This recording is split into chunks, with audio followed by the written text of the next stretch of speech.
If you had bought the dip, you would have made money. What are you advising clients to do now? Well, we've been pretty consistent for several weeks. This is not a time to add to risk assets, and no surprise. This is a pivotal moment in terms of changes in global trade. When you take a step back, regardless of what's happening here day to day, week to week, what we know for sure, this is a tectonic shift in policy. Even on the other side of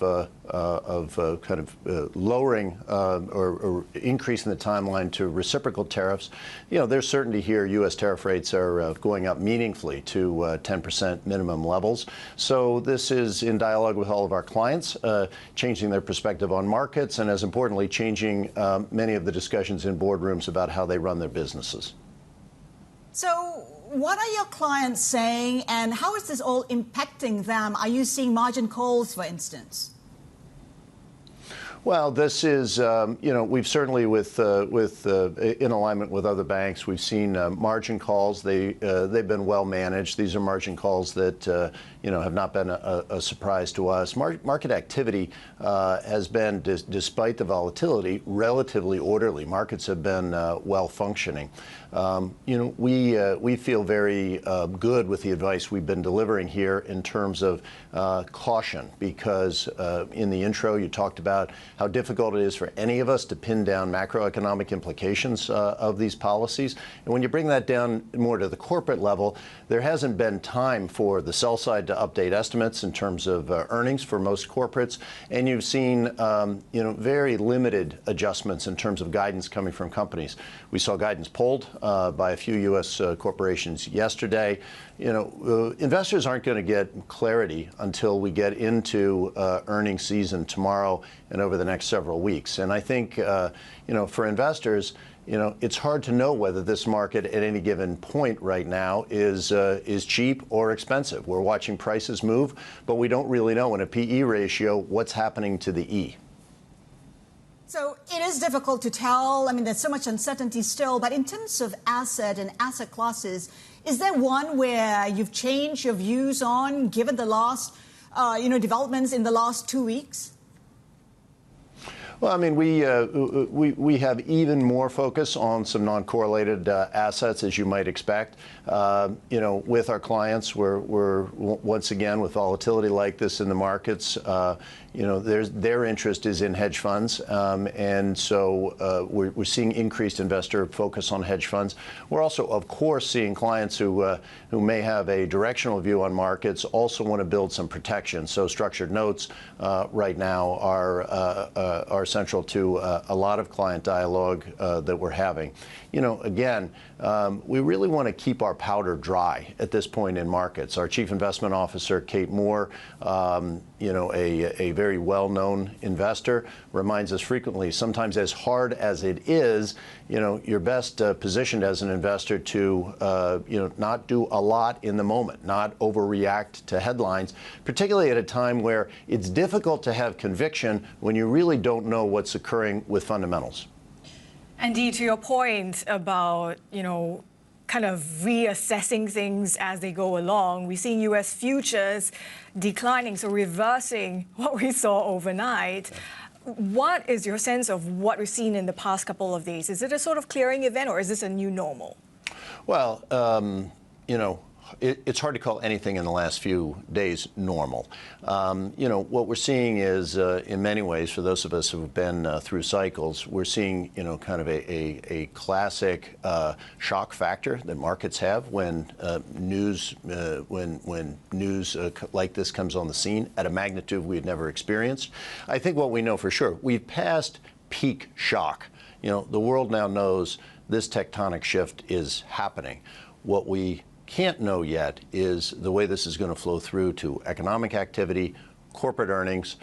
We saw some parts of our investor base react very quickly across Citi. Obviously, hedge funds were moving even before last week's announcement.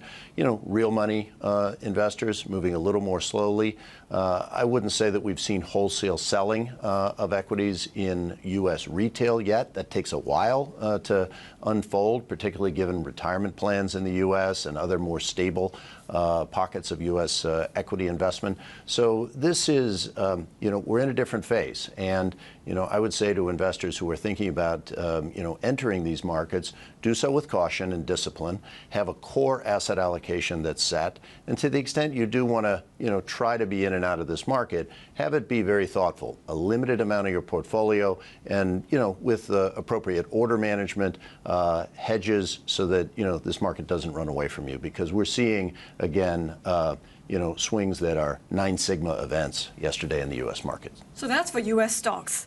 But what about for U.S. Treasuries? They're supposed to be the safest, right, in the world. Yet those ructions that we saw just a day ago, does this all complicate where investors kind of hide, take shelter from the storm? Well, I mean, overall, U.S. Treasury market, certainly there were some moves that were fairly dramatic for the Treasury market yesterday. Treasury market overall, though, is very well functioning. And I think that, I think investors around the world can continue to have confidence in the U.S. Treasury market. In fact, we're talking to clients right now who are hearing our message about caution in equities. Short-term treasuries is the place for them to be, in our view, with assets while they're waiting to move into markets. And so I think for our investors, I wouldn't overread changes in terms of U.S. Treasury market. We feel a great deal of confidence there. But Andy, some are already talking about alternatives to U.S. Treasuries and that international investors are, in fact, pulling money out of U.S. Treasuries. Well, these are, the vast size of the U.S. Treasury market. At the margin, we see investors, looking at other corners of the bond market, certainly. But the U.S. Treasury market is so central to, the way the global financial system works. These really are fairly marginal changes, on the increment. So what does it mean for your 60-40 portfolio? Do you stay the course? Would that 60-40 portfolio still protect you from a potential recession?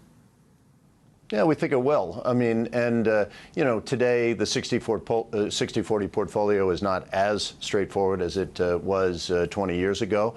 We've got, given the size and scale of private markets, for most of our clients, we recommend an exposure to alternative investments and to be active in private markets. For our private bank clients, that can be as high as 25 to 30% of their portfolio. That long-term advice, we think, is grounded in very strong analytics, and that's advice we're sticking to. What we worry about is not that. What we worry about is in times of fast markets that without the right advice and without the right partner, investors fall susceptible to what all humans fall susceptible to, which is emotions overtaking reason in times of stress. And so that's when our bankers and advisors add their most value. And frequently, as it's been in the last few days, it's advising clients, hey, don't chase this, don't buy the dip. Let's try to be disciplined at a time that the world's moving very fast. Yet at the same time, Andy, I get your point about everything's still well functioning, don't chase the dip. But these headlines have certainly destroyed some confidence in the U.S. as a trading partner, potentially as well the U.S. as a place to kind of park capital. What are you seeing in terms of your clients and their concerns, longer-term damage being inflicted on the U.S.? If you take a step back, Citi's been around for 200 years. We've seen a lot of cycles across this business. What I think we hear from our clients is they're looking for a financial institution that has the perspective that comes from that scope of history at Citi. When you take that lens to today's moment, what you feel is certainly there are changes that are happening. Clients are looking for a clear-eyed analysis, however, not hour-to-hour interpretation of policy, and certainly not our view of policy. Therefore, what we see is rising volatility, uncertainty. We're trying to, again, point to fundamentals to kind of guide us with markets, and we're trying to do what is frequently difficult, which is say this may be the moment to not really do much of anything and to stay put. We think there will be better points to enter on the other side of earnings, where we'll have a background of more economic data and more earnings data to have real conviction. So, Andy, just to be clear, Citi clients are not really looking to move their money from the U.S. to other parts of the world. No, they're not right now. We certainly hear our clients in their businesses trying to think about operationally where they have people in operations. But as you know, hey, these are conversations which are very active right now. But these are multi-year decisions. Andy, we just have breaking news right now. We have China leaders to meet on stimulus after Trump's tariff shock. Of course, we've been expecting China to come up with a string of stimulus, bazooka stimulus, in fact. And now we're getting confirmation that China leaders will be meeting on stimulus after Trump's tariff shock. By that, we mean, of course, Trump raising that tariff to 120%. Andy, just your initial thoughts on China's reaction. And it's not surprising that it wants to implement more stimulus to prop up its economy. How are you viewing the potential of the China's market? Well, I was in 5 cities in China last week. You've seen PBOC move in the fall. President Xi engaging with the business community quite actively, DeepSeek. I mean, there's been a series of steps, in and around the Chinese economy, which have been, adding real momentum and demonstrating support for Chinese government for the business sector. What you've just shared with me is a next step there. I think it's a next step in a direction of travel, though, that's been set for quite some time. I came away from some of the meetings last week seeing real vibrancy and real progress in the businesses that many Chinese corporates are leading and driving. And again, this is one more reason why we're going to watch the tape, and we're going to be seeing news on the tape on an hourly basis right now, which is extremely difficult to invest behind. Therefore, in fast markets, in times of volatility, a calm, clear-eyed approach is what carries clients forward. And of course, rising murmurs of a potential decoupling of the two biggest economies. How is a company like Citi navigating all of that? How are you assessing the risks?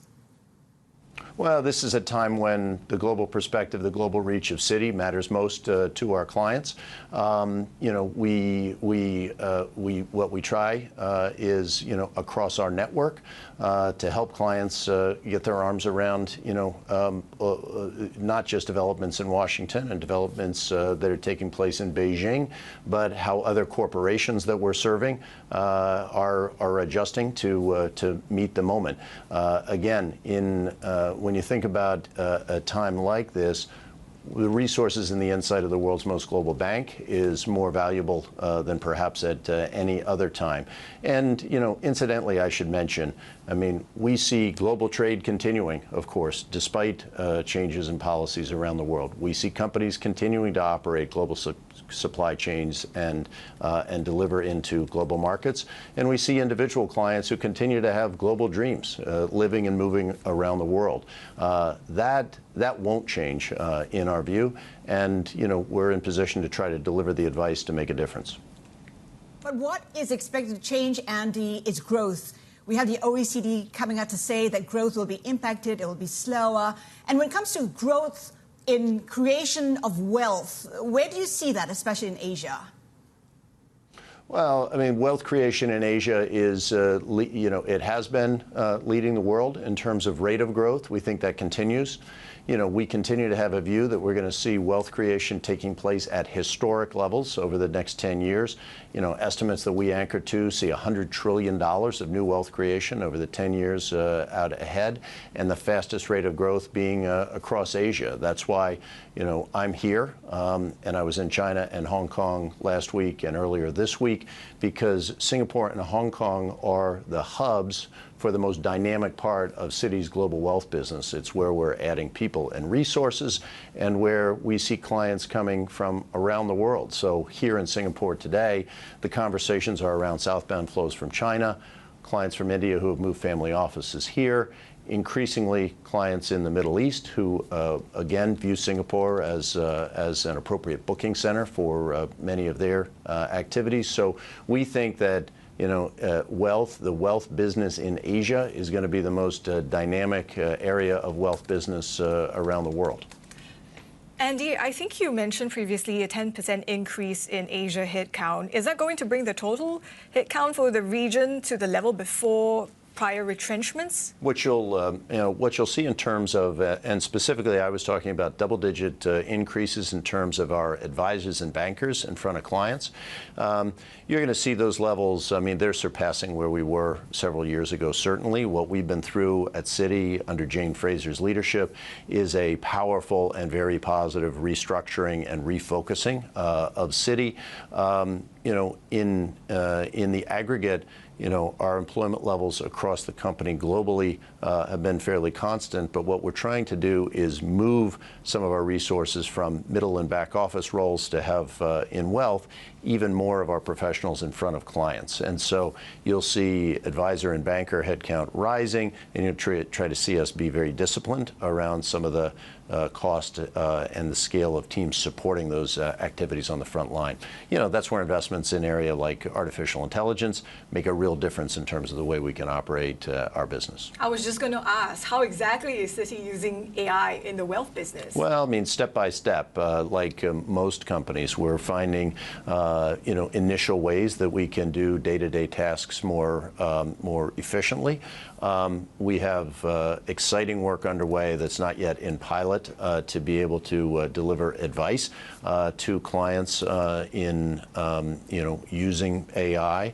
Have some of our research messages, for example, much more customized to the clientele and the portfolio that they own. You'll be seeing developments like these over the quarters ahead. They aren't far out, but we're trying to be very responsible here in terms of introducing AI that would be actually customer facing. Andy, as we look at the headlines that China leaders are meeting on that stimulus, is this enough for you to be dipping your toes into the China market? How are you looking to invest in this particular market? Well, we have seen in the cycle in the last 5 or 6 years, we see a lot of excitement around fundamentally what's taking place in the Chinese corporate sector. A recognition here that whether it's AI that we were just talking about, advanced manufacturing, some real leaps in the EV industry. These have been exciting developments. There has been, though, from investors outside the region, some understandable caution in terms of devoting capital. We have a balanced, we have a global set of portfolio recommendations in terms of geographic balances of portfolios. Our investment committee, like most, will be meeting over the weeks ahead to try to make sense of the whole collection of changes which have occurred in the last few weeks.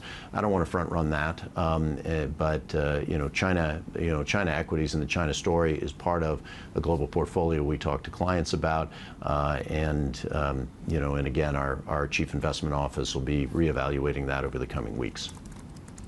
Andy, when you talk about China, you have to talk about India, where I am. We know that you made an exit from retail banking as well as the wealth business. Any plans to come back in? Well, the restructuring of Citi, which we talked about a minute ago, what Jane has done is made us a much more focused and fit company around the world. So, we did exit some areas of the market in India, but in aggregate, Citi's business in India is far larger today than it was a few years ago. Our corporate business is thriving. Our services business is thriving. We're an advisor to leading companies across India. So the Citi India franchise is very strong, and that's a microcosm of Citi's story. We have other markets in Asia where visibly we exited the retail bank, but our wealth business is growing offshore from the Hong Kong and Singapore hubs at a pace and at a scale that's in many cases already surmounted the size of the businesses that we exited. So Citi's on the move. This is a franchise which is growing across Asia, and I think it's growing with more discipline and therefore an ability to better serve our client targets and better deliver for our shareholders. Andy, before we let you go, what keeps you up at night? What's the biggest thing, biggest issue on your mind? Well, what's keeping me up at night lately is the news flow has meant, the longest sleep that any of us have had is 3 or 4 hours. I think what we want to see, we know the power of a deeply intertwined global trading system and global market system. We also know the U.S. administration and President Trump are very focused on manufacturing jobs in the U.S. Right. And reconciling these in a way that we can all navigate. That's what keeps me up at night. That's what we want to deliver to clients.